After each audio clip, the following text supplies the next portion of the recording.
Stay live. We live. And we are live. Good morning, crypto warriors, and welcome back to the Gentlemen of Crypto episode 271. Woo! I had to make sure I get that right. Oh, yeah. This number's getting up there. 272. 272? Did I get that wrong? Man, we going crazy. I'm going to have to correct that on YouTube. I may have gotten that wrong. All right. 272, right? Today is Thursday, October 18th, and I'm King. And I'm Bitcoin Zay, and we're here to bridge the gap between cryptocurrency and the community Monday through Friday at 10-ish. 10-ish. It's time. It is time. All right, for the free cryptic coin yesterday, who won? Oh, yeah. So, shout out to Leroy Forbes. Leroy. A lot of great answers there to our question, which concerned YouTube going down the other day. What would you do without YouTube? His answer to the question, he would lose his do-it-yourself videos, which we all needed, as well as news. I'll get a lot of news from YouTube, scroll through channels right there, get your podcast, and you're all good. So shout out to Leroy Forbes. We're sending those free cryptic coins. Thank you for that, Leroy. Mm-hmm. All right, people, without further ado, top story. Goldman Sachs headlines $59 million funding round in cryptocurrency custodian BitGo. Oh, yeah. Shout out to BitGo. BitGo. Yeah, there we go. BitGo, way to get it. BitGo getting their money. Wall Street banking giant Goldman Sachs has put another stake in the ground of the burgeoning cryptocurrency industry. These titles are so funny. Mm-hmm. Headlining a $58.5 million Series B funding round in digital asset custodian BitGo. That brings it up to Goldman Sachs and Novogratz, who also invested $15 million in BitGo as well. What's going on with BitGo? They're making some big moves. Yeah, well, as a longtime user of BitGo, I can attest to their custodian product that they have. Very easy to use, a lot of security, and they have about $2 billion in customer assets. So as a customer, I can tell you honestly, BitGo is the best way to go if you don't keep your own private keys, because there are a lot of people who they can't keep up with it. They're scared they'll lose it. With BitGo, they have a lot of different options for you. Also, at the business level, they have a lot of options for you. So BitGo, good for them, because they truly are a crypto company. Get your money. Like I said, they had this Series B round. So like I said, I can see this definitely being a nine-figure company by the end of the year or by next quarter. So good to see from BitGo. Well, Goldman Sachs certainly thinks so too. You know, this article even highlights it. You know, they received some regulatory approvals from different states, but, you know, it's another thing to get actual money, financing, capital from some of these institutions. So to get it from Novogratz, Goldman Sachs, they're not putting money, not about to put $60 million basically in the Series B round and lose it. Yeah. They're expecting that money to come back in the next 3 to 5 years, if not sooner. So we'll have to keep watching BitGo, but congrats to you all. Oh, yeah. And Novogratz jumping in there, too. You know, Novogratz name. Hey, crypto? Hold on. Nobody moving on crypto and investments without me, all right? Good old Novogratz. Here we go. Y'all ain't kicking me out this time. Cryptocurrency loans company Genesis processes $550 million in the first 6 months. Wow. So the loans are already flowing. Genesis is at the top of it. What's going on here? Oh, yeah. Well, if you know anything about the crypto loan business, it's been around probably about 4 or 5 years now. People have come up with the idea. Just didn't have the licenses in order. Like we said, you know, usually innovation comes before the regulation. Once that regulation came, companies like Genesis was able to flourish because it was like institutional lending. So their minimum is $100K. If you don't have $100K in collateral, don't even speak to us. Oh, no. Yeah. This isn't for you. Yeah, exactly. So they went the corporate route, which was smart, because you go that route, then you can make $500 million. More money, less clients. Absolutely. Yeah. And if you have the Bitcoin backing to do it, we've already discussed that crypto loans will be something big. Being able to use USD as capital with them, but later on using crypto as your collateral. Say you got 100 Bitcoins, I want this house, and you can take out a loan against it, you know, things of that nature. So good to see there, and a lot of the innovation that's going on in the real estate and bigger markets are going to need these type of loans, because businesses are still going to need it. A lot of people believe in using other people's money. They don't want to use their own money. So loans will still be around for a while. I can tell you that right now. There we go. Just changing the way they do it. Hey, give some shout outs. P-Man Van, welcome back. What's going on? Tessa Hall, good morning. Shannon Allen, hello. What's going on? Ball and Chain up in here. What's up, people? Madam Crypto, Banger Committee, New Legacy, Jizzy Mac, John Seaver, Marcellus Love, Minhu Donahue. Hope I'm saying that right. Everybody go out. Jizzy Mac said, what happened to Salt? Salt's still in the game. They just haven't received that type of backing yet. Yeah, they're not doing institutional type. Right. I mean, like we said, their minimum is $100K. I think Salt is more for the common man, and you know they got to build from the ground up. So. I was just about to say that. I mean, wait until the next bull run. Yeah. You got to remember, once that price starts going up, places like Salt are going to look a lot more attractive. Mm-hmm. And I think Salt, a company like that, could almost turn into, Poloniax or something as far as buying the bags, where companies will say, all right, how can we invest in this? We see you got a working product. You're up and running. You have some market share. Let's put this marketing team behind you and see what you can do. So, we'll see what happens. Shannon Allen said we need to get some merch made like Golden State Warriors, but change it to Crypto Warriors. Yeah, somebody has said that before too. Yeah, I think somebody mentioned that one time. That would be tight. Any designers out there want to throw something my way? Yeah, we can get that going. Ball and Chain, yes, we know what Paxpo is.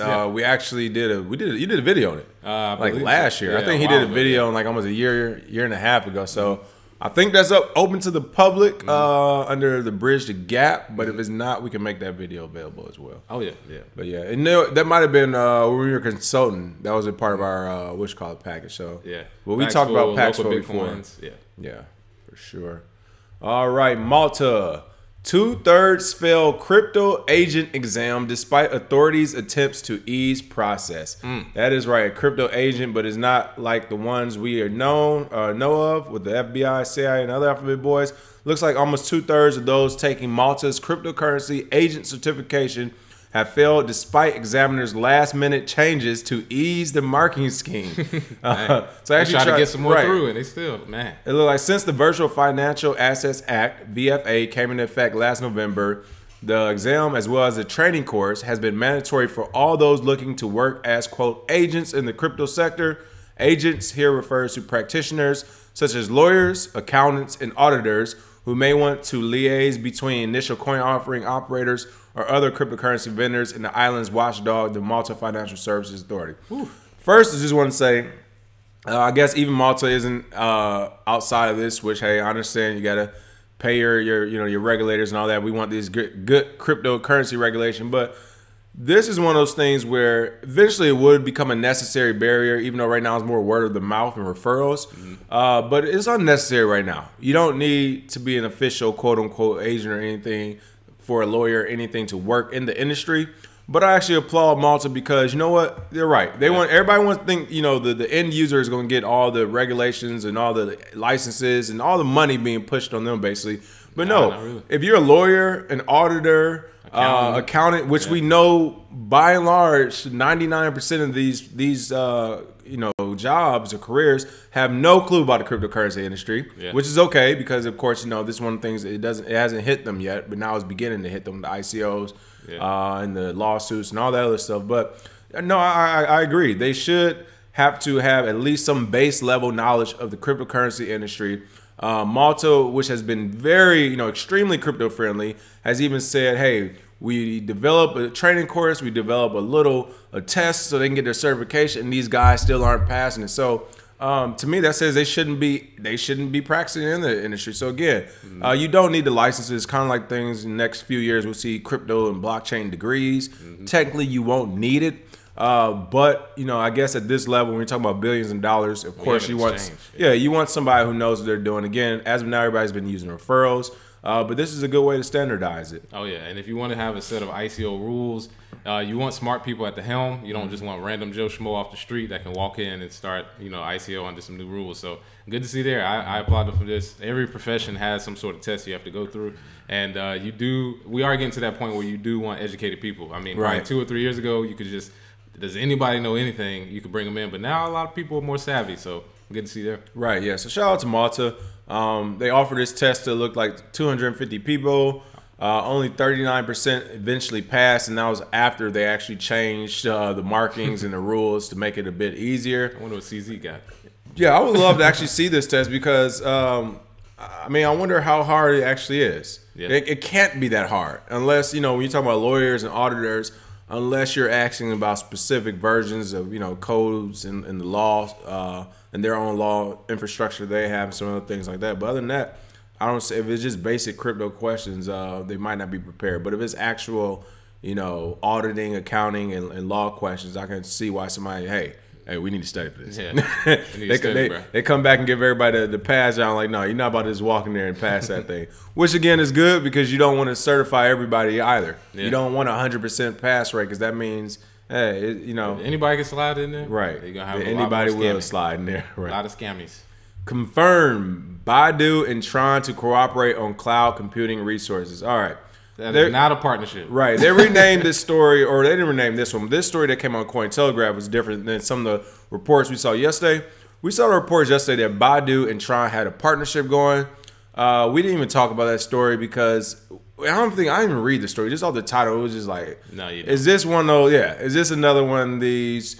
We're using your services, therefore we have a partnership. That's crazy. Is that what happened here? Does Baidu and Tron have an actual partnership, or what's going on with them cooperating on cloud computing resources? Yeah, it's crazy. We can read a headline and basically see, that's bull. And we see that from a mile away. Especially when you only see it one time. So it's only one or two articles saying this, but you have this big partnership. Yeah, exactly. Come on, that should be that should be front. Yeah, that should be Bloomberg news. Right. Baidu and Tron, like we said, Tron basically just bought Baidu cloud service. That's like us saying, getting Amazon Web Service and saying we partner with Amazon. Right, Amazon's not an official partner. Amazon's not an official partner, bro. You guys use our services. And one of the biggest things about it is that Tron is one of those coins. They've done this before. I forget who else they said they partnered with, but all they did was just use their services. That's not what a partnership is. But these small companies throw stuff out like this to keep their name in the news. And oftentimes, people will see that and just automatically think, well, let me go buy some more Tron just in case. That's basically how you buy people's bags. They sell right into it. They even got them shaking each other's hands in this photo. It's too funny. I called the president. Called the president over there. He said he wants us on board. We're gonna do some work together. I was like, no, come on. Like, you went online. You selected your subscription that you wanted, and now you work on their platform. Right? Yeah, like Ari Paul from Block Tower, he basically said, if I buy a computer with Microsoft Windows installed, I should not claim to have partnered with Microsoft without clarifying the limited nature of the partnership. Exactly. That's all they had to say. What we're actually doing is using Baidu Cloud. And now you want to look like somebody. I mean, when they put out news now, it's going to be sort of like the boy cry wolf. It's like, all right, here we go. Y'all partner with who again? Red Bull. Oh, okay, yeah. Y'all just have Red Bull in your office. Like, it's not the same thing. And it's funny, Ari Paul actually called it out like that. And I mean, again, people, we saw the headline yesterday, and the biggest red flag was, all right, if this is real, it's a big partnership, and there's only one story out on it. We couldn't find any other stories, and immediately we were like, all right, this is probably not real. Yeah. This is Fugazi. Oh, yeah. All right, but hey, way to keep the news cycle pumping. We can't be mad at that, or we would not be talking about it. So thank you for that, I guess. You're welcome, Tron. Right. U.S. Marshals put up more than 600 confiscated Bitcoins at auction. Oh, again, man. Stop auctioning them. Just keep them and stop taxing us. You got 600. You might need it for later. 600. If you keep all the Bitcoins, you keep auctioning, government, you will not need to harass your people. Also, as Bitcoins, they always says, where is the Bitcoin gold? Yeah. Where is the Bitcoin cash? Where's the Bitcoin private? Listen. Y'all been sitting on it. It's like 3 other forks. Don't just auction off half of it. Auction off the whole of it. I know. Get rid of everything. Oh, man. And how are they able to auction it off if it's not a current? I don't think. I guess they regard it as an asset. So that's now, all of a sudden, it's something. The federal law enforcement agency within the U.S. Department of Justice has recently announced a bid auction for approximately 660 confiscated Bitcoins. The U.S. Marshal Service reported Thursday, October 18th.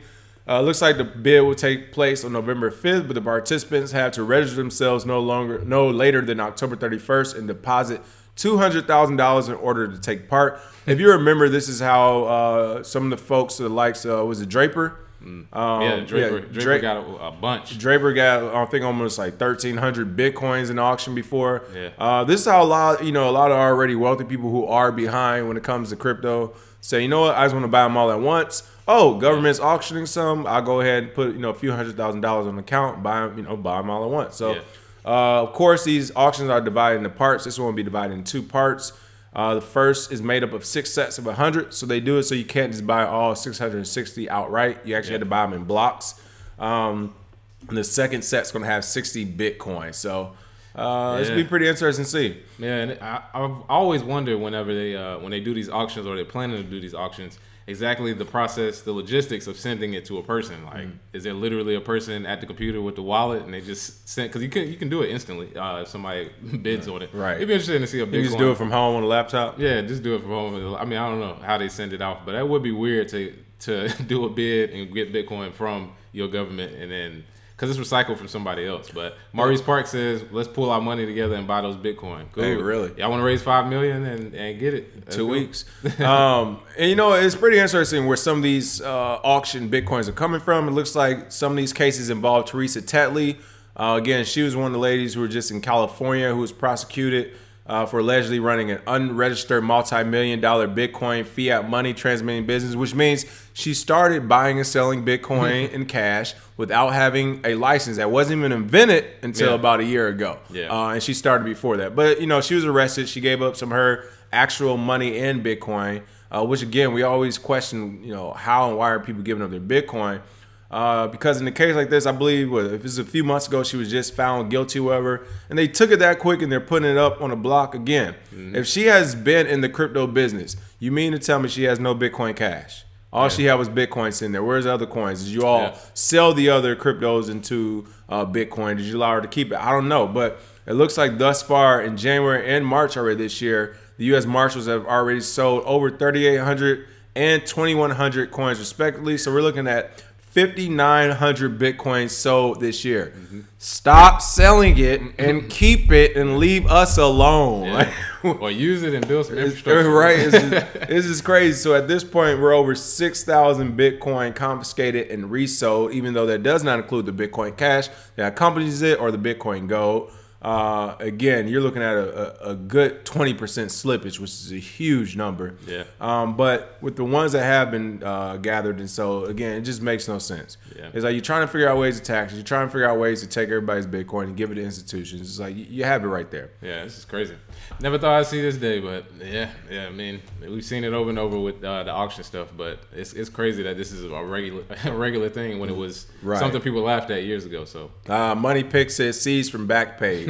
Wouldn't doubt it. Wouldn't doubt it. How a Bitcoin exchange is surviving a central bank crackdown in India. This is a pretty cool story, people. Looks like Indian regulators clamp down on cryptocurrency businesses is forcing the exchange startup Uno Coin to experiment with stable coins and ATMs to continue receiving fiat deposits from customers. What's going on with this story? So Uno Coin, which is based in India. Amazing name, by the way. I like the name Uno Coin, based in India. But if you know the Reserve Bank of India, the RBI, they banned banks from working with crypto completely. They was like, you can't use them at all. So what Uno Coin decided to do was set up ATMs in India so that people can transfer their actual cash dollars for a stable coin that they're using, simply as a means to an end. They don't believe this will be long term, but it's sort of a stopgap, so they can keep up with how much money is put in. Then you use that stable coin in order to purchase Bitcoin from there. So the only reason they really have to use the stable coin is because of the fact that they're taking in cash and they want to keep an account of it without a bank. And when banks turn their back, there's always another way. And it's funny they're using True USD, so which we also talked about. Right, we are talking about that a few times. But one of the best things about this is it shows the resilience of the market. So let's give them a hand clap for one.